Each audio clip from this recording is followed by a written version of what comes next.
এক গভীর জঙ্গলে বাস করত এক বিশাল দয়ালু হাতি, নাম ছিল গজানন।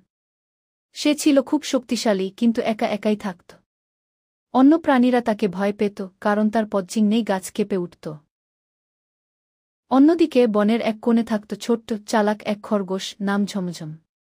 সে ছিল সবার প্রিয়, কারণ সে খুব মজার গল্প বলতে পারত। একদিন গজানন হেঁটে হেঁটে পুকুরে পানি খেতে যাচ্ছিল। হঠাৎ তার বিশাল পায়ের নিচে পড়ে যাচ্ছিল ঝমঝম। খরগোশটা এক লাফে পাশ কাটিয়ে বেঁচে গেল। খরগোশ বলল, সাবধান, তুমি কি পুরো জঙ্গলটাই দখল করে হাঁটবে নাকি? গজানন লজ্জা পেয়ে বলল, দুঃখিত ছোট্ট বন্ধু, আমি দেখিনি। তুমি ঠিক আছো তো? ঝমঝম একটু রাগ করেও হাসল।